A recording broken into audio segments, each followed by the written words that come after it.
गुरुजी पर श्री कृष्ण भगवान की भव्य लीलाएं दिखाने के लिए मंदिरों की साज सज्जा की जाती है। रामनवमी पर आदर्श पुरुष भगवान राम की झांकियां जगह जगह निकाली जाती हैं। ऐसे ही ब्रह्मज्ञानी संत श्री आशाराम जी बापू के शिष्य दुनिया भर में अपने सद्गुरु का जन्म दिवस धूमधाम से अलग अलग अंदाज में मनाते हैं। जगह जगह दियों की रोशनी, गरीबों में भंडारे, ये सब गतिविधियां बापूजी का लगभग हर साधक हर साल करता है। 6 अप्रैल को हमारे सद्गुरु संत श्री आशाराम जी बापू का 82वां अवतरण दिवस है। आप सबको इस दिन की ढेरों बधाइयाँ। गुरुजी को अपना जन्म दिवस मनाने में कभी भी कोई दिलचस्पी नहीं रही है, लेकिन साधक बड़े उत्साह से अपने गुरुवर का जन्म दिवस मनाते हैं, तो बापूजी उनके उत्साह को कम नहीं करते। निर्वासनिक नारायण में स्थिति हमारी स्वतः सिद्ध है, वो जानते हुए भी लोक मांगल्य के लिए महापुरुष आ जाते या भगवान आ जाते। वो अवतार, नित्य अवतार, नैमित्तिक अवतार, ऐसे संतों के नित्य अवतार होते रहते हैं। और भगवान किसी बड़े ऑपरेशन को लेकर अवतरित होते। नैमित्तिक अवतार, रावण का ऑपरेशन करना है तो राम का निमित्त हो गए, कंस का ऑपरेशन करना है, पहुंचाना है तो कृष्ण रूप में अवतरित हो गए। भक्त ने खूब पुकारा तो कभी संत पहुंच जाते, कभी भगवान पहुंच जाते। संत के रूप में पुकारते तो संत पहुंच जाते, और भगवान के रूप में पुकारते तो भगवान पहुंच जाते। कहते हैं ईश्वर वैकुंठ में और दुनिया चल रही है, तो अपन भी तो वैकुंठ अकुंठित सुख में रहो, फिर सबको सत्प्रेरणा और सहयोग मिलता रहे। बापू का जन्म दिवस मना रहे हैं और बापू बोलते मेरा जन्म ही नहीं हुआ, मेरा जन्म ही नहीं हुआ। जब से गुरु कृपा को पाया, पता चल गया जिसका जन्म हुआ वो मैं नहीं हूँ, ये बोल रहे बापू। फिर करना है तो करो। मेरा जन्म दिवस तो 2.25 करोड़ लोगों का रोज जन्म दिवस होता है, क्या बहादुरी हो गई। नारायण नारायण। फिर इस निमित्त सेवा हो रही है तो हम मना भी नहीं करते, चलो भाई ठीक है मनाओ करो।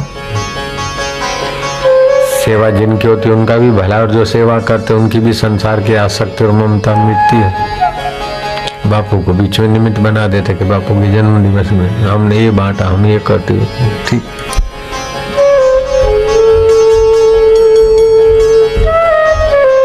आनंद, अपने जन्म को और कर्मों को दिव्य बनाओ बस। जन्म जिस लिए मिला है ऐसा समझ लो। पैसा कमाने के लिए जन्म मिला है ऐसा किसी शास्त्र में नहीं। बच्चे पैदा करने के लिए जन्म मिला है अथवा वांढा रहने के लिए जन्म मिला है ऐसा भी नहीं लिखा है। खूब खाने पीने के और भटकने के लिए जन्म मिला है ऐसा भी नहीं लिखा है। जन्म मिला है ईश्वर प्राप्ति के लिए ऐसा लिखा है। जन्म मिला है अपना जन्म मरण के चक्कर से पार होने के लिए। जन्म मिला अपना जन्म सफल करने के लिए। जिस पेड़ में फल नहीं लगते उसको निष्फल बोलते हैं। ऐसे जिसके जीवन में आत्म सुख का फल फलित नहीं होता, आत्मज्ञान का फल फलित नहीं होता, भगवत भक्ति का फल फलित नहीं होता, तो उसका जन्म निष्फल हो गया। तो मनुष्य जीवन का फल है कि भक्ति का फल फलित हो, ज्ञान का फल फलित हो, योग का फल फलित हो। 3 नाम है, भक्ति योग, ज्ञान योग, कर्म योग। चाहे तीनों को थोड़ा थोड़ा करके पूरा करो, 2 को करो, 1 को करो, लेकिन अपने जीवन में ईश्वर प्राप्ति का फल फलित होना चाहिए। जिसको आप छोड़ नहीं सकते उसका नाम परमात्मा है, और जिसको रख नहीं सकते उसका नाम है संसार। अगले जन्म के कितने कितने मिले, क्या रखा क्या रहा। बचपन रहा क्या, बचपन के खिलौने भी नहीं, सब बीत रहा है, लेकिन बचपन का साक्षी को छोड़ा क्या। बचपन बीत गया, उसको जो जानता है उसको छोड़ सकते क्या? दुख छूट गए, सुख छूट गए, उसको जानने वाला छोड़ सकते तुम? जिसको कभी नहीं छोड़ सकते उसको अपना जानने, अपना मानने, उसका आनंद पाने में क्यों कंजूसी करो?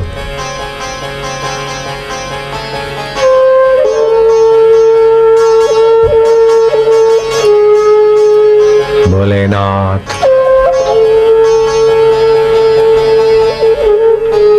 आनंद देवा, कृष्ण कन्हैया बंसी बजैया, वृंदावन की कुंज गलियों में, साधक की दिल की गलियों में ठुमक ठुमक रास रचैया। कैसा दिव्य जन्म है श्री कृष्ण का, वैसे दिव्य कर्म है। ऐसे राम जी का जन्म कर्म, लीलाशाह बापू जी का जन्म कर्म, एकनाथ जी का जन्म कर्म दिव्य, तुकाराम महाराज का,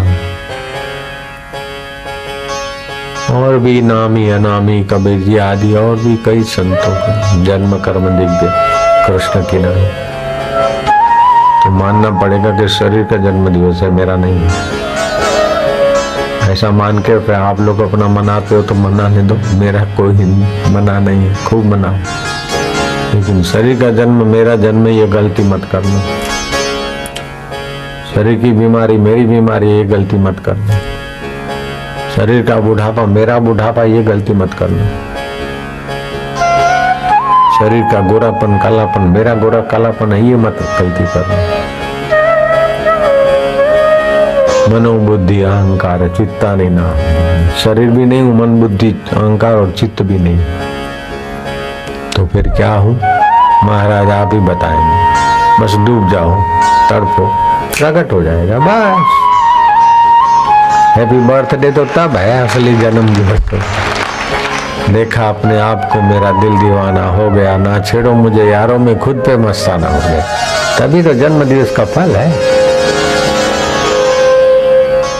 मरने वाले शरीर का जन्म दिवस तो मनाओ, उसी निमित्त मनाओ जिससे सत्कर्म हो जाए। सभी जानते हैं कि संत महापुरुष समाज के भले के लिए ही अवतरण लेते हैं। हमारे गुरुदेव ने जब पाश्चात्य सभ्यता का दुष्प्रभाव बच्चों में देखा, बुजुर्गों की बेकदरी देखी, तो बापूजी से रहा नहीं गया और बापूजी ने मातृ पितृ पूजन दिवस की शुरुआत कर डाली। घरों में बच्चों से लेकर बड़ों तक सभी बीमारियों से परेशान दिखे तो हमारे प्यारे गुरुदेव जी ने घर घर तुलसी लगाओ अभियान और तुलसी पूजन दिवस की शुरुआत करवाकर राहत दिलवाई। ऐसे दयालु कृपालु सभी का मंगल करने व सोचने वाले ब्रह्मज्ञानी संत का अवतरण दिवस भला हम क्यों न मनाएं। इसीलिए बापूजी के साधक समूचे विश्व में यह दिन सेवा करके जगमग ज्योत जलाकर अलग अलग अंदाज में धूमधाम से मनाते हैं। वह जीवन क्या जिस जीवन में जीवन को मुक्त बना न सके। कर्मों के बंधन से आए और कर्मों के बंधन में मर गए तो वो जीवन क्या है? जन्म कर्म च में दिव्यम, आपका जन्म दिव्य हो जाए और आपके कर्म दिव्य हो जाए। कर्म जब निस्वार्थ होते और आत्म संतोष के लिए, आत्म तृप्ति के लिए होते तो कर्म दिव्य हो जाते और जन्म तुम्हारा दिव्य हो जाता है। भगवान ने कहा जन्म कर्म च मे दिव्यम यो वेति माम तत्वतः, जो दृढ़ता से मान लेता है कि भगवान का जन्म और कर्म दिव्य है तो उसका भी भला हो जाता है। तो वास्तव में तो पता चलता है कि मेरा जो आप जन्म दिवस मना रहे हैं, वास्तव में जिसका जन्म दिवस मना रहे हैं वो मैं हूं ही नहीं, था नहीं। फिर भी जन्म दिवस आप मना रहे हैं तो मैं इनकार भी नहीं करता हूँ। आपने पहरा दिया मुकुट तो पहन लिया, ओढ़ा दिया फूलों की चादर तो ओढ़ ली, इस बहाने आपका जन्म कर्म दिव्य हो जाए, इस आशा में आशाराम सब कुछ करता ही चला आ रहा है। तो अपना जन्म दिवस हो तो ये एक संत की वाणी को याद करने जैसा है। मैं तो याद करके आनंदित होता हूँ। वह जीवन क्या जिस जीवन में जीवन को मुक्त बना न सके। सुख आए दुख आए उसमें आप क्यों घसीटे जाओ, लाला इससे मुक्त रहो न भैया, बहन जी, भाई जी। सत्संगी जी, बापू के भक्त जी, वह अज्ञानी अभिमानी है जो मन का मोह मिटा न सके। काय को मन के मोह के हम शिकार बने। कोई बल मद में फूल रहे, ऊंचे पद पाकर झूल रहे हैं, लेकिन मेरे साधक ऐसा ना करें। कोई बल मद में फूल रहे, ऊंचे पद पाकर झूल रहे, लेकिन वह शक्ति निरर्थक है जो काम किसी के आ न सके। वह जीवन क्या जिस जीवन में जीवन को मुक्त बना न सके, प्रभु के रस को पा न सके, वो जीवन क्या। जो ब्रह्मवश भोगासक्त बने, जो अपने मन के भक्त बने, वह सबसे यदि न विरक्त हुए, भोगों से और विकारों से अगर विरक्त न हुए, तो सतपथ में पैर बढ़ा न सके। वह जीवन क्या जिस जीवन में जीवन को मुक्त बना न सके। जिस संगति से सतज्ञान न हो, कर्तव्य धर्म का ध्यान न हो, ऐसी संगति मत करियो जिससे जीवन के सत्य का ज्ञान न हो। शरीर सत्य नहीं है, धन सत्य नहीं है, वाहवाही सत्य नहीं है, इससे सब बदल जाती, फिर भी नहीं बदलता है। वो तुम्हारा आत्मा परमात्मा सत्य है। ऐसी संगति करो जिससे सत्य में प्रीति हो जाए। जिस संगति से सद्ज्ञान न हो, कर्तव्य धर्म का ध्यान न हो, हम उसे कुसंगति क्यों न कहें। हम उसे कुसंगति क्यों न कहें। जो सत्य का ज्ञान नहीं, सत्कर्म का ज्ञान नहीं, ईश्वर का रस और ध्यान नहीं, तो संगति को कुसंगति हम क्यों न कहें। मिटती है जिससे भ्रांति, मिटती है जिससे भ्रांति नहीं, मिलती है जिससे शांति नहीं। ऐ पथिक उसका त्याग करो जो प्रियतम तक पहुंचा न सके, जो प्रभु में आराम दिला न सके, उसका हम त्याग करो। मान पुड़ी है जहर की खाए सो मर जाए, चाह उसी की राखता वो भी अति दुख पाए। मान योग्य कर्म करते रहो और अंदर में अंतर्यामी प्रभु को पगार में अपने निकट पाते रहो। मेरा फोटो आ जाए, मेरा नाम आ जाए, मेरा नाम आ जाए, छोड़ो। यश दूसरों को दो और यशस्वी कार्य आप करो। इतने कार्यक्रम होते हैं, मैं कभी नहीं बोलता हूँ कि हमारा सत्संग है, समितियां करती है। कोई फूल हार देता है तो मैं पहरा देता हूँ। यश बांटने की चीज,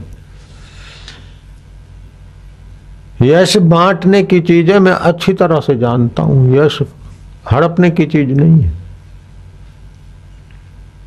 यश बांटने की चीज है, प्रेम देने की चीज है। आपके द्वारा यश और प्रेम का प्रदान हो, यश और प्रेम देते जाओ।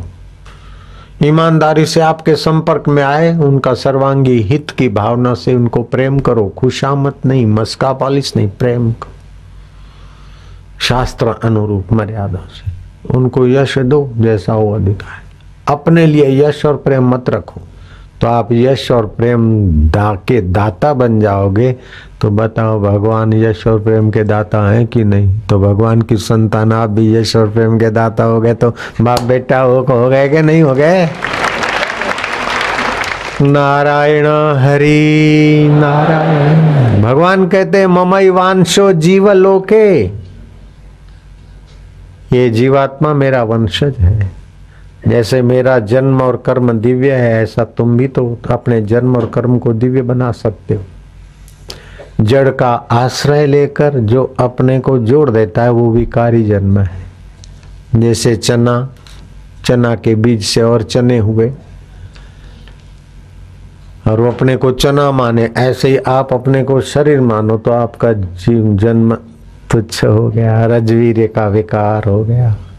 लेकिन आप इस शरीर के पहले थे, अब भी शरीर मिट जाएगा, बाद में भी रहेंगे, तो आपका जन्म दिव्य और कर्म स्वार्थ रहित नहीं, ईश्वर की प्रीति सहित करो तो कर्म भी दिव्य हो जाएंगे।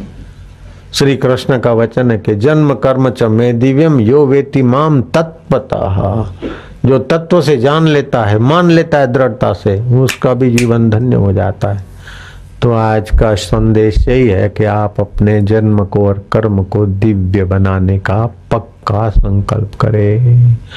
और मैं कसम खाने को तैयार हूं, मैं सभी समिति वालों की कसम खाता हूं, जयराम जी की, और मेरे शरीर की भी कसम खाता हूं कि ये जो शरीर है वो आपका वास्तविक में जन्म नहीं है, ये तो विकार है माँ बाप का। आप इसके पहले थे और इसके मरने के बाद आप रहेंगे, और आपको अपने लिए कुछ नहीं चाहिए। आप सत्य हैं, शरीर मिथ्या है। आप नित्य हैं, शरीर अनित्य है। आप चेतन है, शरीर जड़ है। आप शाश्वत है, शरीर मरने वाला है। इस मरने वाले को मैं मानते तो आपका जन्म तुच्छ है।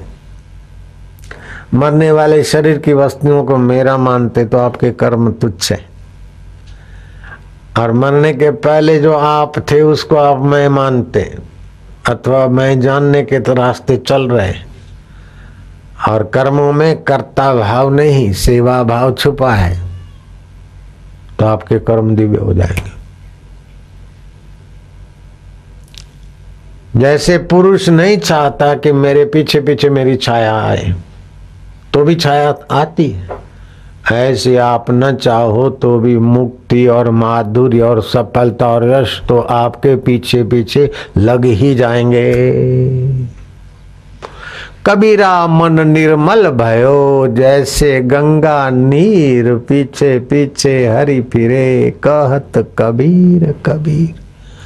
शरीर को मैं माना और संसार से सुख लेने का भाव आया तो मन मलिन हो जाएगा, खटपट चालू हो जाएगी। बातें चाहे कितनी मीठी करो, भाषण और लेक्चर चाहे कितना कर दो, लेकिन नजरिया किसी के जेब पर है या शरीर की सुख सुविधा पर है तो फिर आपकी खैर नहीं है हजूर। अगर नजरिया सबके हृदय में छुपे हुए प्रभु पर है और अपने अंतरात्मा में झांकी लगाते हुए फिर बोलते हैं सबके मंगल के लिए आपके कर्म है, आपके कर्म दिव्य हो जाएंगे, आपका जन्म दिव्य हो जाएगा। ये मैं आपसे धोखा नहीं कर रहा हूं भाई, मैं कोई झूठ बोलिया कोई ना, कोई कपट तो लिया कोई ना। झूठ और कपट से अपने आत्मा के साथ ही अन्याय होता तो दूसरे से न्याय क्या होगा। जो जो संसार में प्रीति हुई और संसार से सुख चाहा, त्यों त्यों झूठा, कामी, क्रोधी, लोभी, मोही, कपटी बन जाएगा। और जो जो अपने नित्य परमेश्वर को शाश्वत प्रीति करोगे, त्यों त्यों रामी, कामी के जगह पर रामी हो जाएगा, मोही के जगह पर निष्मोही, निर्मोही हो जाएगा। कुटुंब का आदमी एक व्यक्ति को ज्यादा दे करे तो कुटुंब के बड़े से दूसरे व्यक्ति नाराज होंगे कि नहीं होंगे। अपने खूब खाए, अपने शरीर से मोह करे तो दूसरे से अन्याय करेगा तो क्या घर वाले प्रसन्न रहेंगे? नहीं। अपने शरीर से मोह नहीं और दूसरों की भलाई चाहता है तो उससे घर वाले नाराज रहेंगे क्या? राजी हो जाएंगे। मोह सब व्याधियों का मूल है।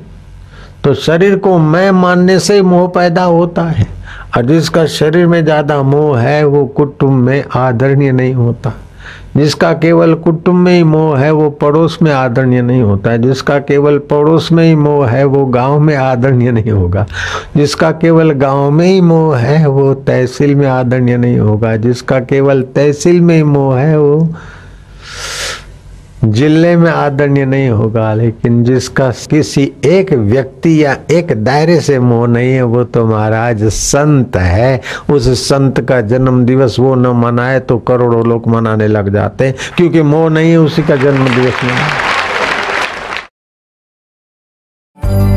पूज्य बापूजी के जीवन उपदेशों और योग लीलाओं पर आधारित आध्यात्मिक मासिक वीडियो मैगजीन ऋषि दर्शन पाएं अपने एंड्रॉइड फोन पर, जिसमें आप पाएंगे पूज्य बापूजी की ज्ञान भक्ति योग से संपन्न अमृतवाणी, शास्त्रों का गूढ़ रहस्य, व्रत त्योहारों का आध्यात्मिक महत्व, बापूजी के कहीं न प्राप्त होने वाले दुर्लभ सत्संग, संकीर्तन और हर ऋतु में स्वस्थ रहने के उपाय, पूज्य बापूजी के मंगलमय दर्शन व संदेश, आश्रम व समितियों द्वारा चलाए जा रहे सेवा कार्य और कैसे गुरु कृपा से पाते हैं भक्त, सब कुछ। इजी साइन अप, मोबाइल पर ही हर महीने ऋषि दर्शन को डाउनलोड अथवा प्ले करें। Easy payment and easy membership.